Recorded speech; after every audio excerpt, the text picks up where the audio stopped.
Buenas tardes y bienvenidos a la última sesión.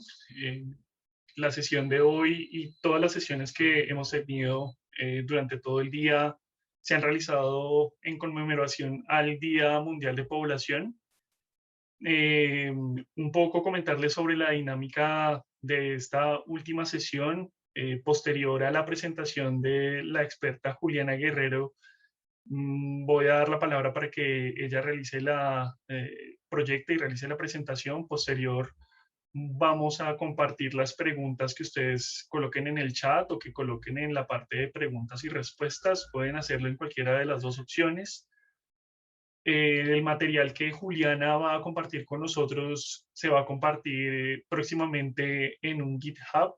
Al finalizar la presentación de ella, voy a mostrarles específicamente en dónde lo van a encontrar y también podrán encontrar el video de todas las sesiones que se han realizado durante todo el día. Ahora, antes de dar la palabra a Juliana, permítanme,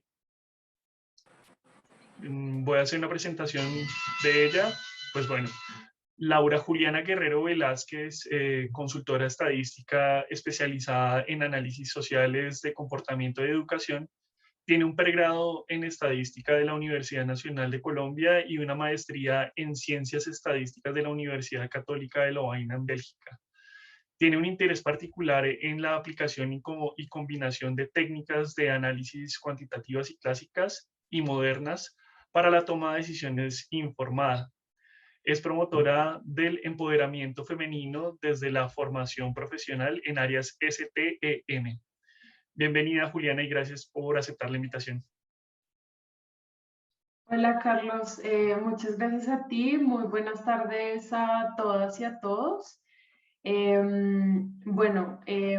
Les agradezco entonces el espacio, realmente para mí es muy gratificante estar aquí presentando un poco este set de herramientas que conlleva R frente al análisis de datos y que resulta ser muy útil. Voy a presentar aquí mi pantalla. Ah, ya estamos viendo, Em, listo. Perfecto, muchas gracias. Bien, entonces digamos que esta sesión básicamente quiero que sea un tema pues muy práctico, que ustedes puedan ver de una manera muy sencilla el trabajo que se hace con datos, transformación, manejo y especialmente temas de visualización. Y en este caso vamos a trabajar frente al análisis poblacional de eventos naturales o ante crisis ocasionados por eventos naturales en temas de cambio climático. Como les decía, quiero que se lleven pues un contexto general de dónde salen los datos. La idea es que ustedes también puedan tener acceso a este código.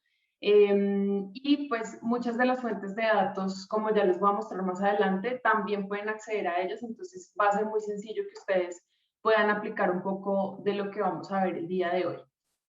¿Cuál es el contexto de este proyecto y de esta actividad que se realizó? Es básicamente, se quería construir una herramienta que permitiera visualizar la vulnerabilidad de la población ante eventos naturales o crisis frente a desastres naturales.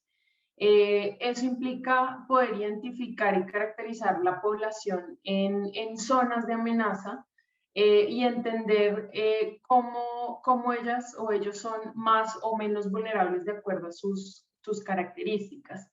Este análisis se hace a nivel tanto departamental como municipal y estas que ustedes encuentran acá son algunas de las fuentes de información que fuimos utilizando y que fuimos combinando también con el apoyo de entidades como el DANE y la ONG aquí en Colombia. Nuestra metodología frente a este análisis en particular se centra en tres dimensiones básicamente, y eso teniendo en cuenta que muchas veces cuando se habla del análisis de riesgos, se centra mucho en la ubicación espacial y la identificación en el espacio de las zonas que están amenazadas o de las áreas que están amenazadas, pero no siempre se tiene en cuenta que adicional a identificar esas áreas, hay que identificar la población que reside en estas áreas. Entonces, este aspecto para nosotros es muy importante y a esto nos referimos en el tema de exposición, pero adicionalmente a esto creemos también que es muy importante caracterizar un tema de vulnerabilidad, esto específicamente en aspectos demográficos y socioeconómicos de la población, pero también un aspecto frente a la capacidad de respuesta. Esto quiere decir cómo la población puede reaccionar ante el hecho de que ocurra un evento de estos tipos.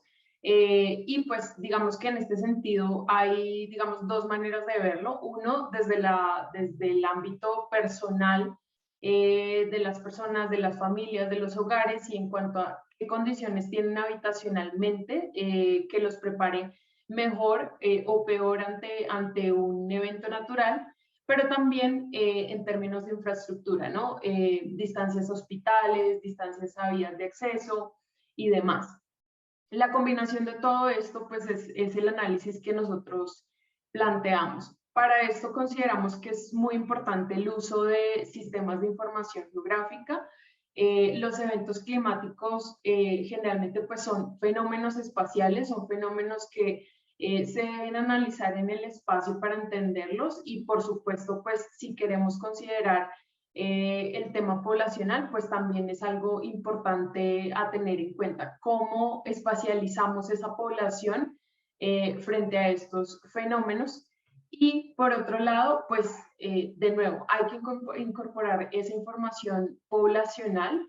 La idea pues es identificar quiénes están expuestos en estas áreas amenazadas, y entender cuáles son sus características y por qué estas características podrían hacerlos más o menos vulnerables ante un desastre. Y esto pues digamos que se enfoca en cómo diseñar y cómo orientar las políticas y la toma de decisiones orientadas principalmente en temas de mitigación, de prevención, de rehabilitación, por supuesto. Frente a la información poblacional, generalmente digamos que se recomienda el uso de información censal, esto porque pues digamos que con ella se tiene una cobertura casi que total de la población y adicionalmente a eso, pues digamos especialmente en el caso de Colombia, tenemos un censo muy completo con una gran cantidad de variables que nos permiten una caracterización bastante amplia de la población y eso permite pues un gran análisis. Frente a la aplicación y lo que se hizo específicamente en este trabajo, hablamos de las áreas de amenaza por inundación en Colombia. El primer insumo entonces son las zonas susceptibles a inundación identificadas por el IDEAM, que es nuestro Instituto de Meteorología. Y como ustedes ven, pues en este mapa inicial de Colombia, esas áreas coloreadas en azul, pues son esas áreas identificadas por el IDEAM como amenazadas por posibles inundaciones. El siguiente paso entonces es, como les decía, tener en cuenta, pues por un lado la población, pero por otro también la espacialización. Entonces, ¿cómo ubicamos en estas áreas azules o resaltadas como amenazadas la población que reside en ellas y que finalmente es la población amenazada? Y la población expuesta. En este caso, contamos con el apoyo del DANE para hacer esta identificación, porque pues digamos que esta información tan granular al nivel de los hogares, en cuanto a su ubicación, no podemos tenerla por un tema de la reserva estadística. Entonces fueron ellos quienes nos proporcionaron este cruce de la información y más que el cruce es la identificación de esos hogares y esas viviendas que resultan expuestas ante la amenaza por inundación de acuerdo a estas áreas descritas por el IDEAM.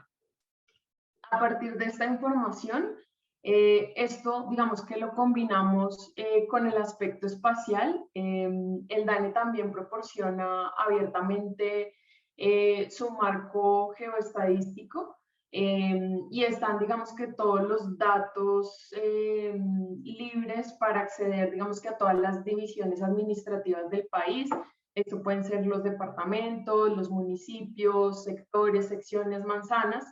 Y con esto pues también podemos hacer un análisis espacial y estos son algunos de los archivos que nos van a ayudar más adelante a visualizar un poco este tema del análisis de la exposición. Pero por otro lado también está los microdatos en sí del censo, que también los podemos descargar en la página del DANE y donde principalmente pues encontramos información a distintos niveles de análisis, como lo son las viviendas, los hogares y las personas. Dependiendo del nivel de cada uno de estos niveles, pues vamos a tener acceso a unas u otras variables que pueden ser de interés para este análisis en particular. Entonces, voy a mostrarles un poco cuál fue la preparación o cuál fue el análisis que se planteó desde R. Esto está en tres etapas, digamos, diferentes. Por un lado es la preparación del censo. Si bien nosotros teníamos unos hogares y unas viviendas identificadas como expuestas, había que pegar a esto toda la información del censo adicional. Y pues ya entrar un poco a la exploración y a la caracterización de estos hogares y finalmente pues hacer como nuestro análisis de vulnerabilidad y de capacidad de respuesta de esta población. Voy a mostrarles entonces un poco lo que hicimos para digamos que avanzar en este sentido. Les cuento entonces, digamos, la información del censo desde las posibilidades del microdato que está publicado en la página del DANE. Permite descargar una carpeta por cada departamento en Colombia, por lo cual digamos que había que hacer un proceso de unión de toda esa información de las carpetas, adicional al cruce que hay que hacer de cuáles son esas viviendas expuestas.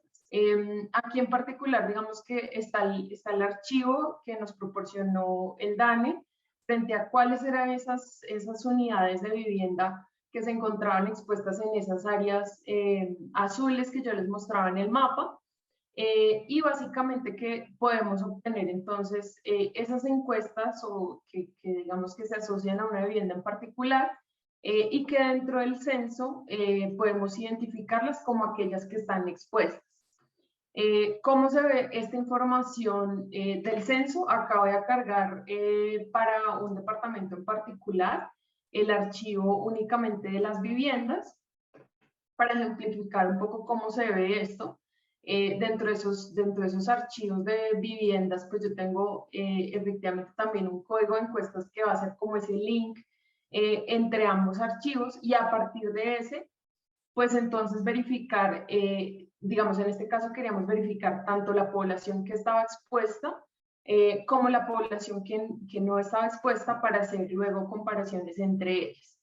Esto pues igual digamos que es un proceso un poco más de capacidad de procesamiento frente al computador que tengan, pero básicamente esto lo hicimos con un for que fuera por cada una de esas carpetas de los 33 municipios que descargamos desde el DANE y para cada archivo, digamos acá simplemente lo estoy haciendo para el de viviendas, verifico si ese código, esa identificación de encuestas está dentro de esa tabla de los que están identificados como expuestos ante amenaza por inundación y lo que busco es consolidar un solo archivo de viviendas que están expuestas.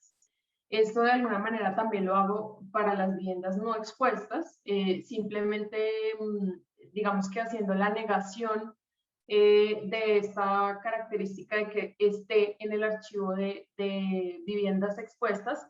Y así lo hago también, pues digamos, para el caso de los hogares, cuáles hogares están expuestos, cuáles están no expuestos y finalmente también para el caso de personas expuestas y no expuestas. Fíjense que igual aquí yo estoy haciendo el procesamiento para las viviendas no expuestas, que son muchas menos que el total de viviendas. y aún así toma bastante tiempo en correr. Esto pues obviamente estamos hablando de datos censales, tenemos un gran volumen de datos, tenemos también un gran volumen de variables, entonces hay que tener un poco de paciencia corriendo, digamos que cada uno de estos, pero igual pues sigue siendo pues una forma eficiente de traernos absolutamente todos los datos que quisiéramos analizar. Aquí voy a empezar un poco el tema de la exploración. Digamos que ya una vez yo identifico los tres, quiero viviendas, hogares, personas, identificar quiénes están expuestos y quiénes no están expuestos. Una vez, digamos que obtengo esos resultados, lo siguiente es entonces empezar a caracterizar, bueno, dónde están ubicados y qué características tienen en particular. En este sentido, entonces, si ustedes pueden ver aquí un poco la descripción, tengo un archivo de viviendas que son un poco más de 2.300.000 viviendas que están expuestas. Hablo de un poco más de 2 millones de hogares y más de 6,5 millones de personas que de acuerdo a los mapas, digamos, de inundación, nos indican que están expuestos ante esta amenaza. ¿Sí? Aquí simplemente pues quise pegar los nombres de los departamentos porque en los datos del censo únicamente hablamos de los códigos DIVIPOLA, entonces identificamos ciertos códigos para los departamentos y los municipios, pero simplemente por temas de visualización un poco, poder entender qué es lo que está mostrando aquí, qué es lo que nos está mostrando un poco esta identificación de los hogares expuestos. Aquí, por ejemplo, empiezo a visualizar por cada uno de los departamentos la cantidad de viviendas expuestas y ya empiezo a entender un poco cuál es la dinámica aquí en términos territoriales. Vemos Valle del Cauca, Meta, Córdoba como los departamentos con mayor número de viviendas y esto se repite nuevamente para el caso de hogares, y lo vemos por hogares, de nuevo tenemos Valle del Cauca, Córdoba, Meta, como los que más tienen hogares expuestos. Y finalmente cuando hablamos de personas, de población específicamente, también volvemos a identificar como ese top 3 de departamentos con mayor cantidad de población expuesta. Pero pues bueno, digamos que eso hace parte de este proceso. Aquí digamos que paso seguido de, bueno, ya identificamos esta población que está expuesta. Gran parte del trabajo entonces era un poco comparar tanto esa población que está expuesta con la no expuesta, basándonos en algunos indicadores que de alguna manera pueden aproximar en este caso específico, si hay una mayor o menor vulnerabilidad. Obviamente, digamos que esto, dependiendo del análisis que queramos hacer, pueden cambiar las variables, pero acá, digamos que algunas de las comparaciones que se hicieron fue en cuanto a porcentajes de población en grupos etarios, particularmente, digamos, una población con mayor cantidad de niños, niñas y jóvenes, puede ser más vulnerable ante un evento climático. Asimismo, digamos, si tiene una gran cantidad de población de adultos mayores, eso también puede influir. Acá estoy utilizando mucho de lo que van a ver en este código es simplemente, digamos, que manejo de datos y transformaciones haciendo uso del paquete Tidyverse, utilizando pues estos pipes que nos permiten hacer sucesivamente ajustes, transformaciones, aplicación de distintas funciones, que resulta bastante eficiente a la hora de hacer análisis de datos. En este caso estoy haciendo básicamente una transformación porque pues en el censo tenemos las variables, digamos que en crudo supercodificadas. Entonces les pongo el ejemplo de la edad. La edad toma valores de 1 A21, pero estos son básicamente códigos que, digamos que para temas de visualización y del análisis más práctico, nos sirve, digamos que esto transformarlo en unas etiquetas específicas que tengan, digamos que algún significado. En este caso, entonces, lo hago para algunos grupos etarios y pues algunas etiquetas que son de particular interés, lo que les decía, niñas, niños, jóvenes, adultos mayores. Algunas, digamos, de estas estadísticas que fuimos sacando, comparando los grupos, viene a ser, por ejemplo, la proporción de personas en grupos etarios específicos. Entonces, digamos que agrupo por las edades y saco el total de personas en cada uno de esos grupos de edades para luego calcular qué porcentaje representan de esta población.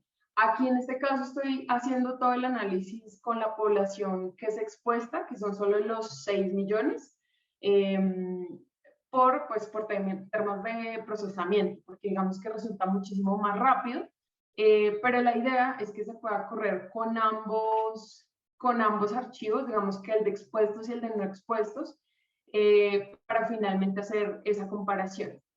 Entonces, en este caso, digamos que yo puedo identificar qué porcentaje de población de 0 a 4 años tenemos en esa población expuesta, qué porcentaje de adultos mayores tenemos también en esa población expuesta. Otro indicador también que queríamos validar era el tema de población étnica. De nuevo, acá digamos que están en la transformación de los códigos, digamos, del censo originales a unas etiquetas que podamos leer y analizar un poco más fácil. Pero adicional a eso también queremos agrupar un poco el tema por si las personas se autorreconocen dentro de algún grupo étnico o si no lo hacen, y entender cuáles son esos porcentajes específicamente en esta población expuesta. En este caso particular, entonces hablamos que un 16.4% se autorreconoce dentro de algún grupo poblacional étnico, que eso también es de interés también como indicador en temas de este análisis poblacional. Aquí pueden ver, digamos que varios de los análisis que hicimos, identificar población que reporta que tiene alguna dificultad en su vida diaria, poder identificar niños, niñas y jóvenes que no asisten a alguna institución educativa a pesar de estar en la edad entre 5 y 10 años, en este caso un 4.6%. Y por otro lado, pues digamos, eso es al nivel de personas, pero a nivel de hogares y viviendas también habían indicadores que era, digamos, que relevante empezar a analizar, como es el caso del hacinamiento. Entonces, digamos que fuimos entonces construyendo una variable, una indicadora de hacinamiento en los hogares y poder sacar entonces una estadística de qué porcentaje de los hogares se encuentran en hacinamiento en este grupo en particular, que son los expuestos. Y un aspecto bastante importante en el tema de la capacidad de respuesta específicamente frente a las viviendas sobre los materiales de paredes y pisos de estas viviendas. Esto, entendiéndolo, digamos que se definen unas categorías que pensamos desde el punto de vista de un desastre natural, los puede hacer, digamos que, más vulnerables o más propicios para que hayan mayores daños físicos como tal. Entonces, de aquí también sacamos qué cantidad de esas viviendas o qué proporción de esas viviendas tienen materiales de paredes inadecuados, y por otro lado también materiales de piso inadecuados. Esto, como les decía un poco, adelantándome, entonces la idea es un poco plantear una comparación entre ambas poblaciones e identificar aspectos claves que pueden hacer de esa población expuesta, pueden hacerla un poco más vulnerable frente a este tipo de eventos. Como les decía, mayor cantidad de población de niñas, niños y adolescentes, mayor cantidad de población que reporta algún tipo de dificultad, viviendas que tengan materiales no digamos que no del todo propicios ante pues una crisis que puede generar, en este caso, por ejemplo, una inundación. Entonces, pues miren las diferencias que existen entre lo que es la población expuesta y la no expuesta. Casi un doble de las viviendas porcentualmente tienen, digamos que mayor cantidad de viviendas con materiales, digamos que no tan ideales en caso de que este tipo de eventos ocurran. Por otro lado, también, digamos, desde un aspecto, pues, analizar esa distribución poblacional, pensándolo desde las pirámides poblacionales, que son muy útiles en este sentido. Analizar entonces los porcentajes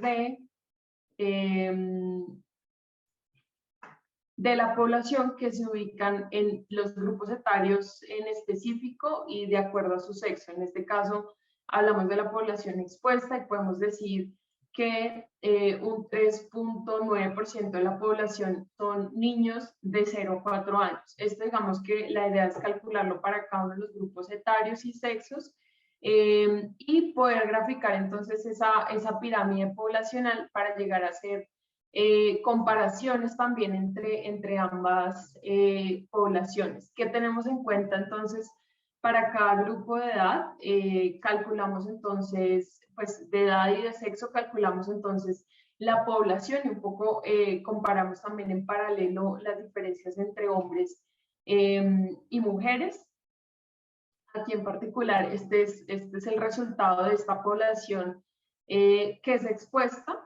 Y cuando hacemos un poco la comparación con esa población no expuesta, vemos unos ligeros cambios en la pirámide poblacional, donde esa población no expuesta resulta tener un mayor envejecimiento que la población expuesta. Entonces, esos cambios, digamos que en estas dinámicas, también se vuelven relevantes frente a cómo lo analizamos y qué decisiones tomamos con base en esto. Para continuar, digamos, y para complementar el análisis, nosotros queríamos hablar de un tema de vulnerabilidad asociado a un tema socioeconómico y demográfico, pero también a un tema de capacidad de respuesta frente a la vulnerabilidad física de las personas y de los hogares ante este tipo de eventos. Esto lo quisimos aproximar utilizando información también producto del DANE en dos indicadores básicamente. Por un lado, el tema de vulnerabilidad socioeconómica se aproxima a partir del índice de necesidades básicas insatisfechas. Y por otro lado, el tema de la capacidad de respuesta y de la vulnerabilidad física lo aproximamos por medio de el indicador de déficit habitacional cuantitativo. Estos dos indicadores, digamos que agrupan algunos de los indicadores que ya hemos revisado y otros adicionales que digamos que resumen muy bien estas características de la población. Como les decía al principio, queríamos hacer el análisis a nivel departamental y municipal, en este caso teniendo en cuenta mucho el aspecto espacial, cómo observamos en el territorio la vulnerabilidad, cómo observamos en el territorio la exposición y cómo observamos en el territorio la capacidad de respuesta. En ese sentido, digamos que podemos tener, digamos que un consolidado tanto para departamentos como para los municipios de todas estas mediciones. Lo que buscamos entonces es tener para cada uno de los departamentos, pues valores de NBI y déficit habitacional, pero también esa población que está expuesta ante las amenazas, que es lo que identificamos en pasos anteriores. Esto igual, digamos que al verlo, digamos, en esas gráficas de barras donde yo les mostraba, Valle del Cauca, Meta, Córdoba, siempre son como los que más hogares, viviendas, personas tienen expuestos. En este sentido, digamos que no queríamos ver el valor absoluto, sino también analizarlo un poco en términos relativos con respecto al total de la población. En ese sentido, digamos que analizamos también ese porcentaje de exposición. En este caso, digamos que aquí yo estoy mostrando el orden en que cambia esa exposición frente al porcentaje de población total expuesta. Ahora tenemos Arauca, Meta sigue ahí, y Casanare. Digamos que respectivamente están en un 90, 73 y 70% de su población expuesta, que digamos, por ejemplo, en el caso de Arauca tiene muchísimo sentido. Cuando veíamos el mapa de las inundaciones, casi que todo el departamento estaba completamente azul. Y pues bueno, por otro lado, digamos que queríamos entender que no solo está el tener la población expuesta, sino también entender cómo se relaciona eso con sus características.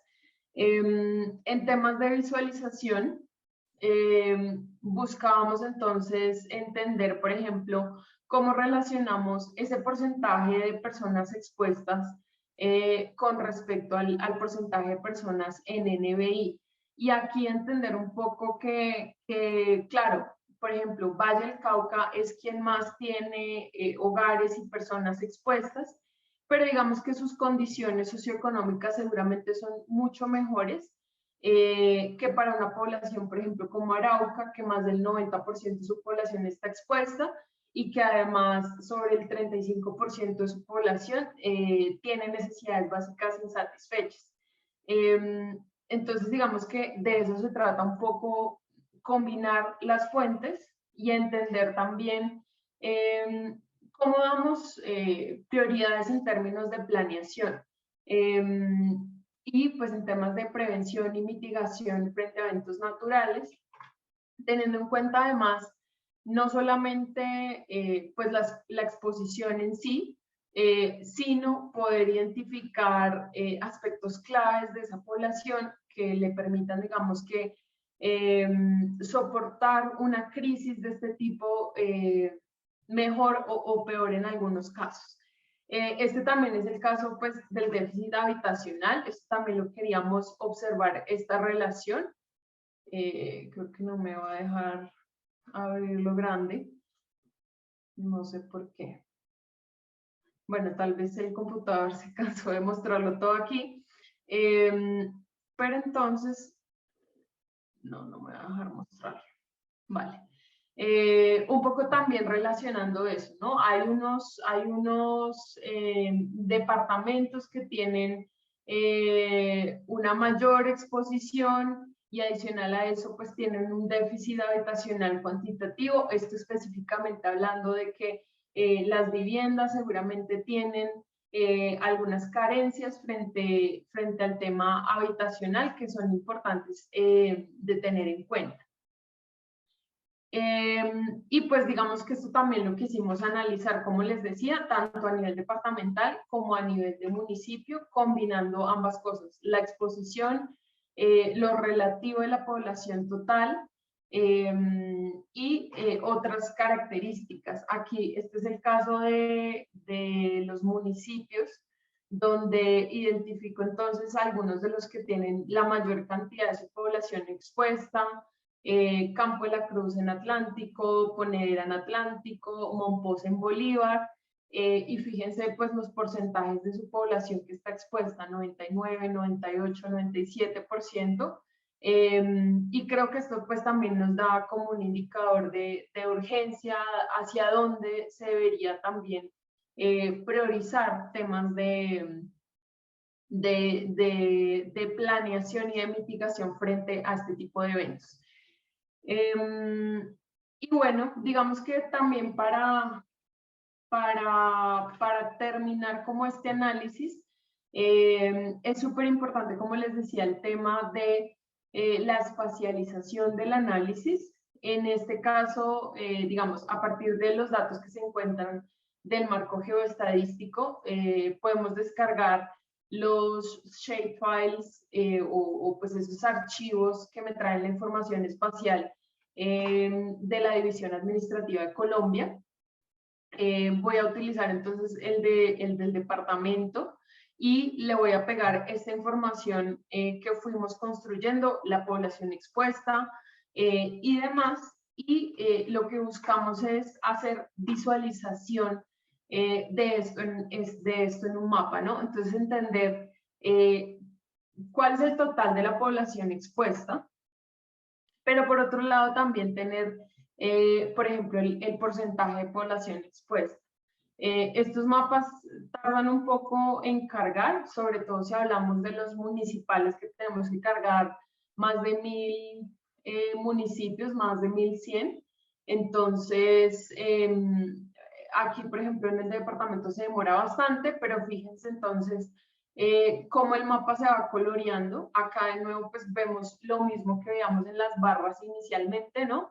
Entonces está Valle del Cauca, Meta, Córdoba como los puntos más rojos en el mapa, como los puntos de mayor cantidad de población expuesta. Sin embargo, pues también si yo analizo un poco el tema de el porcentaje de la población expuesta, fíjense cómo cambia aquí ya. Este es el resultado de los mapas que corrí en R. Pues por un lado tengo población expuesta, por otro lado tengo el porcentaje de la población con respecto al total. Entonces, fíjense, Arauca completamente rojo, casi que el 100% de su población está expuesta. Entonces, eso, digamos, para tener dos enfoques frente a este tipo de análisis. Por otro lado, entonces, también tenemos la exposición por municipio.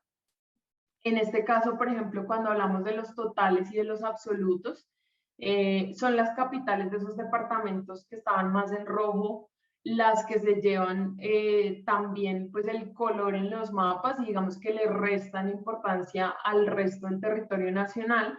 Sin embargo, pues acá hay que tener en cuenta que, claro, por ejemplo, Cali, pues es una ciudad muchísimo más densamente poblada que cualquier municipio en Arauca y posiblemente digamos que en una pequeña área que esté expuesta, pues vamos a tener una gran cantidad de personas y hogares expuestos.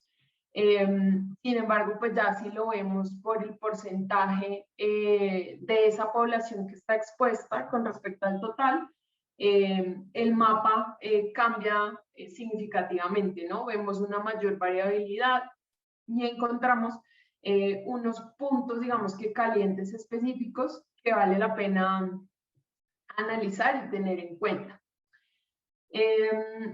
Finalmente, entonces, para terminar este ejercicio, ya teniendo en cuenta estos temas poblacionales, estos otros indicadores que quisimos consolidar, planteamos una definición de la vulnerabilidad teniendo en cuenta tanto el porcentaje de población que tiene expuesta cada uno de los territorios, como sus condiciones socioeconómicas a partir del NBI y su capacidad de respuesta ante un evento medido un poco a partir del déficit habitacional cuantitativo.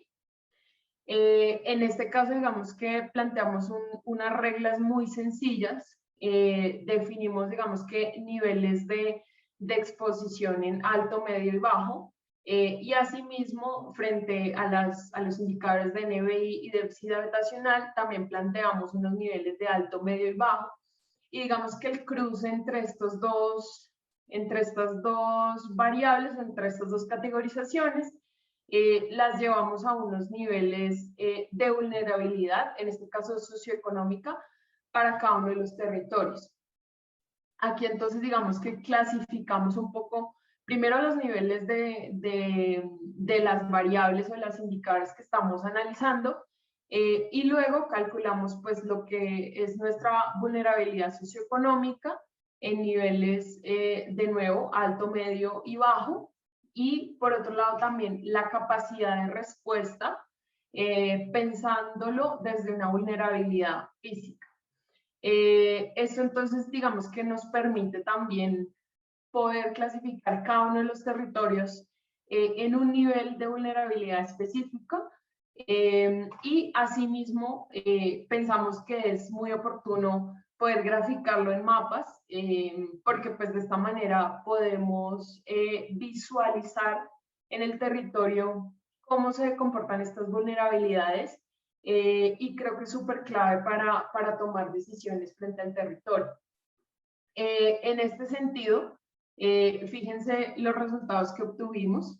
Este de la izquierda pues es nuestro mapa a nivel de departamentos, y si ustedes se fijan pues cambia muchísimo con respecto a la exposición que veíamos antes, ¿no? Hay territorios que antes no parecían tener mucha población expuesta, sin embargo cuando tenemos en cuenta las capacidades socioeconómicas de estos territorios pues resultan resaltarse un poco más, y digamos que pueden llegar a ser muchísimo más urgentes en un tema de planeación y prevención. Y por otro lado pues también el tema a nivel municipal.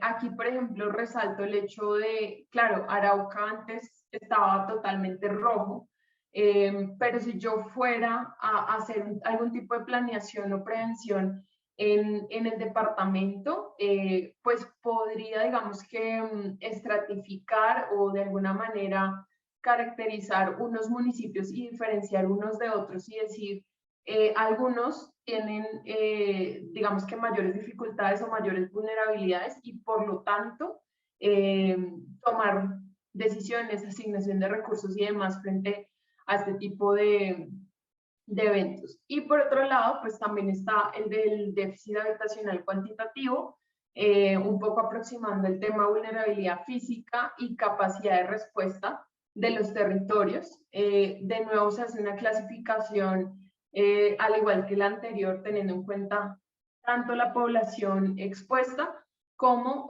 su déficit habitacional, el de sus viviendas. Y esto resulta también en este resultado a nivel territorial, ¿no? Entonces tenemos unas vulnerabilidades o unas capacidades de respuestas frente a temas de inundación a nivel de departamentos y a nivel de municipios. Este aspecto entonces es importante para digamos que visualizarlo. Y como yo decía, bueno, llevemos esto a la planeación, llevemos esto a la toma de decisiones. Muchas veces los recursos son limitados, y este tipo de herramientas pueden ayudar a generar algunas reglas de priorización. Obviamente, digamos que no lo es todo, no lo dice todo un indicador como el que se muestra en estos mapas, pero sí puede ser de gran ayuda frente a estos temas de planeación. Y bueno, pues terminando, digamos que este fue como un ejercicio práctico donde queríamos mostrar un poco las capacidades de SDR, especialmente en temas de visualización, que creo que es bastante apto y digamos que presenta unas muy buenas herramientas. Pero en términos también analíticos, ¿cómo comparamos la población expuesta y no expuesta, en este caso específico en el tema de inundaciones? Teniendo en cuenta, por un lado, la información poblacional, la información censal, que como decía al principio, resulta ser muy relevante, pero adicional a eso también cómo ubicamos la población en el territorio y cómo ubicamos a la población en estas áreas de amenaza. A partir de esto y pues de la combinación también de las fuentes y los indicadores adicionales, llegar a construir esta herramienta que finalmente lo que buscamos es una visualización de la vulnerabilidad y que permita pues hacer prevención, mitigación y planeación ante este tipo de amenazas. Entonces, bueno, nada, les agradezco muchísimo el espacio. Y pues lo dejo como para espacio de preguntas, Carlos. Gracias, Juliana, por la interesante presentación. En el chat nos escriben que gran presentación, muchas gracias. Transmito entonces la primera pregunta. Dice, ¿qué otras aplicaciones a otros riesgos has probado? Por ejemplo, incendios forestales, deslizamientos, el mismo conflicto armado. Gracias. Vale. Sí, precisamente eso es un poco el trabajo que se ha continuado después del tema de inundaciones. Este fue como un primer piloto. La idea es llevarlo a otras amenazas. También digamos que el porqué de iniciarlo en inundaciones tiene mucho que ver con el impacto que tienen las inundaciones en Colombia y la gran cantidad de personas y de población que se ve afectada todos los años por temas de fenómenos como el niño, como la niña. Básicamente, digamos que se puede replicar este ejercicio y es lo que se espera en el trabajo que viene en adelante con otros tipos de amenaza. Lo único, digamos, que requerimos es tener esa información espacial de esas áreas que están expuestas para cruzarlo con la información poblacional. Pero para concluir, digamos que hasta el momento solo se ha hecho una inundación, pero vienen esos pasos a seguir. Dale, perfecto, gracias. Teniendo en cuenta que, pues bueno, Juliana y yo somos colegas, yo conozco un poco las habilidades de Juliana y sé que, por ejemplo, tú manejas Python. Quisiera preguntarte cómo complementas estas dos herramientas. En algún momento dices, como hago esto en Python y esto lo hago en R, o en algún momento logras que las dos se comuniquen entre sí, e inclusive en qué tipo de temáticas decides utilizar cada una de estas herramientas. Sí, yo creo que depende mucho de gustos. Creo que, por ejemplo, desde la formación estadística siempre se ha inculcado mucho el tema de R, y R realmente en temas de análisis y modelamiento estadístico muy robusto tiene, digamos, que la ventaja, y sobre todo pues por el desarrollo también de la comunidad científica. Sin embargo, creo que pues en los años recientes Python también ha empezado, digamos, que a desarrollar gran parte de esas capacidades. Una ventaja y uno de los complementos que yo particularmente he encontrado con Python, lo veo sobre todo en la transformación y el manejo de datos, de volúmenes de datos más grandes, porque desafortunadamente digamos que R depende mucho de memoria, y si tú no tienes como un computador con super capacidades, a veces en temas, digamos, si estás manejando el censo, pues se te puede quedar muy corto. En esos temas, digamos, a veces Python resulta ser un poco más eficiente, pero pues eso también depende de gustos. Entonces muchas veces, digamos, que me ha tocado coger datos, transformarlos en Python, y luego sí temas de analítica resultan ser mucho más cómodos en R, pero igual pues creo que ambas capacidades es importante tenerlas. Gracias, Juliana. Roberto Ortiz nos pregunta cuál sería el valor agregado del R con respecto a un SIG, a un SIG. Y pues bueno, además entiendo que manejas ARGIS, entonces creo que también nos puedes dar más luz al respecto. Sigue, por favor. Sí, digamos que en términos de sistemas de información geográfica, por ejemplo, el tema de cruces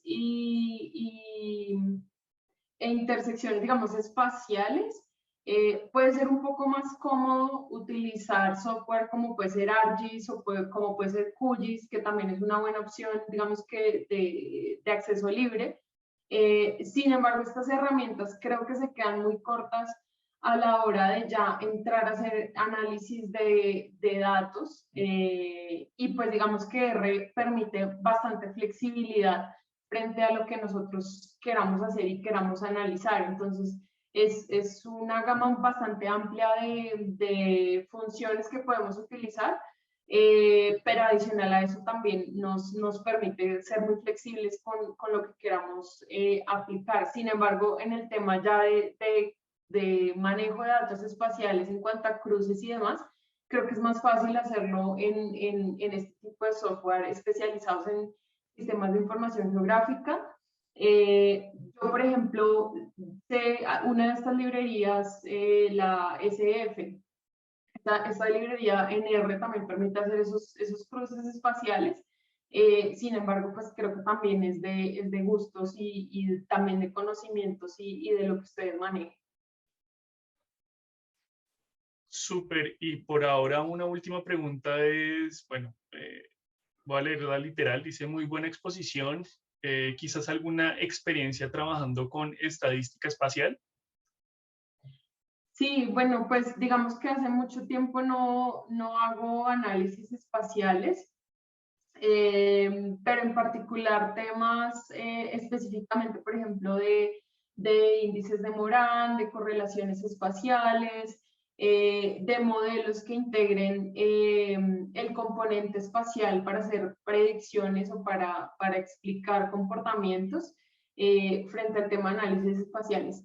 Obviamente, digamos que este análisis lo que buscábamos era que analíticamente también fuera muy sencillo de entender. Si ustedes se fijan, realmente digamos que no estamos entrando en modelos complejos ni en algoritmos supremamente difíciles de entender, sino simplemente son reglas básicas de clasificación y de segmentación de los datos que ya tenemos. Esto también pensado frente a quién queremos que utilice esta herramienta. Y finalmente el usuario final que esperamos es ese tomador de decisiones que no necesariamente es experto en los temas técnicos y analíticos.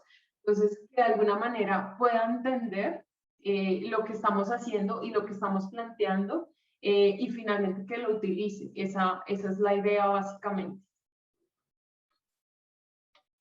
Súper, Juliana, muchas gracias. Un último comentario de Carlos Izaziga. Muchas gracias, interesante el tema. Creo que ya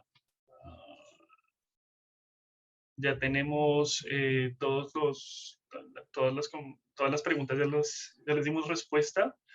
Agradecerte, Juliana, por participar, por aceptar la invitación, por compartir tus experiencias con R y con otros software. Y pues bueno, yo acá quisiera también agradecer a todos los participantes por estar conectados hasta esta hora. Desde las 9 de la mañana estamos hablando hemos hecho una maratón de R en temas relacionados con población. Yo quisiera también, voy a compartir pantalla un momento para mostrarles cómo va a quedar la información publicada y cómo ustedes, de lo que hemos venido hablando, de que se va a compartir un GitHub en donde ustedes van a poder descargar las PPTs, el material. En el caso, por ejemplo, de esta última presentación, Juliana compartió con nosotros los códigos en R y unas pequeñas bases que ustedes van a poder correr y replicar, que les va a permitir replicar, así como también la PPT. Y pues bueno, ¿cómo van a encontrar la información? Ustedes pueden ingresar a la fanpage en YouTube de UNFPA Colombia y al ingresar en la parte de videos, acá voy a moverme hacia abajo. Voy a darles un ejemplo justo con el curso que se dictó el año pasado sobre medición y estimación de la migración, también celebrando el Día Mundial de la Población. Fíjense que así va a quedar, van a encontrar el video de todas las sesiones del día de hoy y en la parte inferior, en la descripción, van a encontrar un link. En este caso, por ejemplo, en este ejercicio, en este curso que vimos con Sebastián Ruiz, pues él nos compartió un link en donde quedó alojado toda la presentación y todo el material que él compartió con nosotros. En el caso de este día R, pues vamos a hacer el mismo ejercicio. Ustedes van a encontrar los videos y van a encontrar los links en donde pueden acceder al material. Voy a dejar de compartir ahora. Veo que tenemos otro comentario. Sí, así es. Todos los videos del día se van a subir a YouTube. Bueno, otra vez, Juliana, muchas gracias. Gracias por compartir entonces toda esta información con nosotros y gracias entonces a todos los participantes por esta maratón del día R. Esperamos entonces y estarlos invitando a unas próximas sesiones durante el año y pues que estén pendientes en nuestras redes con los eventos que vayamos a realizar.